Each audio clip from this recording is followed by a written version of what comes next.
আপনারা যারা 19তম শিক্ষক নিবন্ধন দিবেন এই প্রশ্নটা একটু খেয়াল করেন। দেখেন এই প্রশ্নটা কিন্তু একটু প্রশ্নটার মধ্যে একটু ভেরিয়েশন রয়েছে এবং ভিন্নতা রয়েছে এবং এই টাইপের প্রশ্ন কিন্তু শিক্ষক নিবন্ধন পরীক্ষায় কিন্তু প্রতি বছর দেওয়া হয়। তো এইবারও কিন্তু এই ধরনের প্রশ্ন কিন্তু অনেক গুরুত্বপূর্ণ এবং এটা কিন্তু বিগত বছরগুলোতে বেশ কয়েকটা পরীক্ষায় এসেছে এবং তাছাড়া বিশেষ পরীক্ষায়ও এই ধরনের প্রশ্ন দেখা গেছে। তো এই অঙ্কটা আমি এখন সমাধান করব আপনাদের জন্য। আশা করি পুরো ভিডিওটা না টেনে মনোযোগ সহকারে দেখবেন। তো এইখানে বলা হচ্ছে 2 পাওয়ার 3x মাইনাস 6 ইকুয়াল 3 পাওয়ার 3x মাইনাস 6 হলে x এর মানটা আমাদেরকে বের করতে বলা হয়েছে। এখন আমরা এটা থেকে মানটা বের করব। আমরা ফার্স্টলি এই যে রাশিটা দেওয়া আছে, যে সূচকগুলো দেওয়া আছে, আমরা এটা তুলে নিব। 2 পাওয়ার 3x মাইনাস 6 ইকুয়াল 3 পাওয়ার 3x মাইনাস 6। ঠিক আছে, লেখার পরে আমরা কি করব যে আমরা প্রথমে এই যে দিকের সংখ্যাটা, এটা যেহেতু সিঙ্গেল আছে এটা উপরে থাকবে, 2 পাওয়ার 3x মাইনাস 6 ডিভাইডেড বাই এটা এখন এদিকে আছে। এখন এদিক থেকে যখন আমরা এদিকে নিয়ে আসবো তখন এটা নিচে চলে আসবে। তখন এখানে আছে কত, 3 পাওয়ার 3x মাইনাস কত, 3x মাইনাস 6। এখানে কিন্তু আর কিছু নেই, না থাকলে কিন্তু 1 থাকবে। ঠিক আছে, এখন এখানে একটা জিনিস আমরা দেখতে পাচ্ছি, সেটা হচ্ছে এখানে এই যে দুটা সংখ্যারই পাওয়ার কিন্তু একই।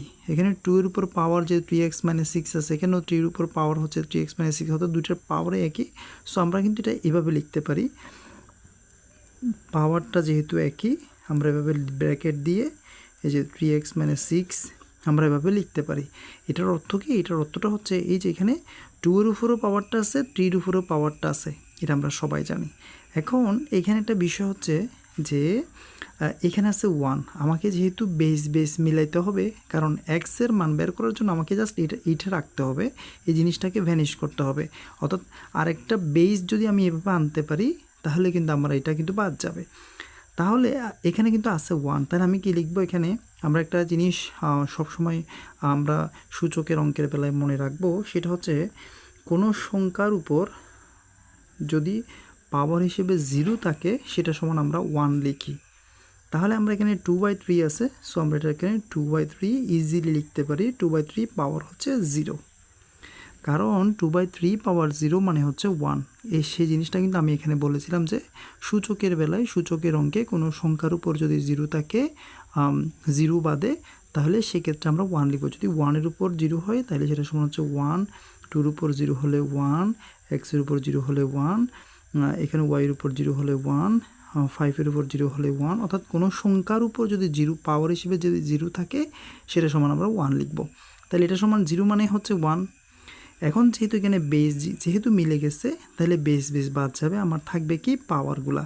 তাহলে এখানে কি পাওয়ার আছে, 3x মাইনাস 6 ইকুয়াল হচ্ছে 0। তাহলে আমরা লিখব 3x মাইনাস 6 ইকুয়াল হচ্ছে 0। সো আমরা লিখতে পারি 3x ইকুয়াল, মাইনাসটা যখন এদিকে যাবে প্লাস হয়ে যাবে, তাহলে x ইকুয়াল 6/3, x ইকুয়াল আমরা যদি 3 দিয়ে 6কে ভাগ করি তাহলে হচ্ছে 2, তার মানে x এর মান হচ্ছে 2। সো এই ধরনের গুরুত্বপূর্ণ অঙ্ক আমাদের চ্যানেলে কিন্তু প্রচুর করে দেওয়া রয়েছে। তো আপনারা যদি প্লেলিস্টে দেখেন তাহলে কিন্তু এই ধরনের প্রশ্ন প্রচুর পাবেন। আশা করি এই প্রশ্নগুলো যদি আপনি আয়ত্তে নিয়ে আসেন তাহলে অবশ্যই আপনাদের এবার শিক্ষক নিবন্ধনে ভালো করতে পারবেন। ধন্যবাদ সবাইকে ভিডিওটি তখন দেখার জন্য।